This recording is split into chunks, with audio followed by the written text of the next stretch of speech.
Hello everyone, and thank you for joining me here today for my TED Talk about my Genius Hour project for the Technology and Education course at Brock University. For my Genius Hours, I chose to examine the educational benefits of a number of popular card games, board games, and video games. Growing up, games were a huge part of my life. I would spend more of my spare time playing games than any other pastime imaginable. My parents would say to me, "Tony, stop playing these games. You should be studying." And quite honestly, they were probably right. Entering my technology and education course, I was enlightened with the concept of gamification, which is essentially the implementation of games and game mechanics to benefit human living. Due to my inherent love for gaming, I found the field of study intriguing. It prompted me to question what kind of things I've learned from the games that I've played growing up. To be clear, my project focuses on the educational benefits found in presently existing games, not the concept of gamification of course materials. The first type of game I'd like to discuss is likely the most relevant to the general population, and those are card games. There are a wealth of playing card games that exist using a standard 52 card deck. While it may not be apparent to everyone who plays these games, the true strategies involved in winning most playing card games involves probability calculations and statistics. Perhaps the most direct example of this is poker, in which a player's knowledge of the odds and their ability to manipulate that knowledge ultimately dictates their level of success. Now, playing cards are not the only type of card games that exist. Since 1993, the world of card games was revolutionized by the company Wizards of the Coast with the release of the first ever trading card game, Magic the Gathering, more commonly referred to as Magic cards. The concept of trading cards has blown up since then with the release of Pokemon cards, Digimon cards, Yu-Gi-Oh cards. Heck, there are even Hello Kitty cards and My Little Pony cards now.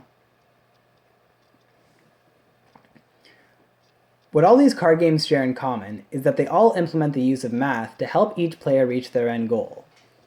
Typically, these games consist of two players with an initial starting health and unit cards that deal damage to their opponents with the end goal of killing their opponents before their opponents kill them. Math is involved in these games as different cards deal different damage or have different abilities that add, subtract, multiply, or divide the damage dealt by the units. By playing these games, players are inherently enhancing their ability to do mental math in a fun and engaging manner. Another common type of game that many people enjoy are board games. Board games range in a variety of games like spelling games such as Scrabble and property trading games like Monopoly, each with their own wealth of knowledge for players. Scrabble represents a prime example of a game that enhances both the vocabulary and the spelling of the players. It's a spelling game in which players are each given 7 letters at a time, and they use them to spell words and earn points. The game can also have subtle undertones in math, where players can strategize the position of their words on the game board to earn double or triple word scores to optimize the points that they earn from the words. Monopoly is another great example of a board game that integrates both math and reading while teaching the players to spend and invest money wisely in order to win. For those of you who aren't familiar with Monopoly, it's a property trading game in which players buy and trade properties in an attempt to monopolize or other players by collecting rent from them until the other players are bankrupt.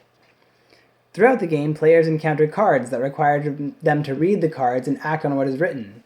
Players also make purchases and make payments with tangible Monopoly cash that largely simulates real-life money interactions. The last and final game type I'd like to talk about today are role-playing games, specifically massive multiplayer online role-playing games such as World of Warcraft. To me, these are truly the epitome of modern video games, as they integrate a wide variety of game mechanics and have within them a number of things to be learned by the players. Typically, the games involve a character created by the player who gains experience through quests and adventures, earning currency, armor, and resources along the way. These games prompt players to read quest logs, buy and sell items, and manage their resources over the course of a seemingly endless journey. Among the most intriguing aspects of these games are the markets that exist within them. It's amazing to see how the markets in the games shift depending on the demand of the in-game resources.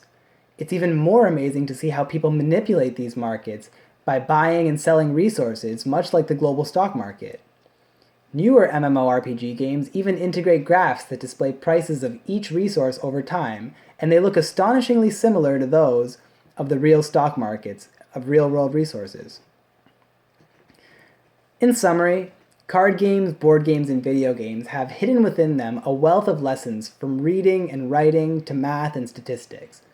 This TED Talk really only begins to scratch the surface of the educational benefits of video games, but I sincerely hope that it puts into perspective the value of games to the players. As more research is done on the topic, I hope that one day the present mentality of games are a waste of time can shift to games are a fun and engaging way to enhance your mind. So thanks again for joining me, and game on.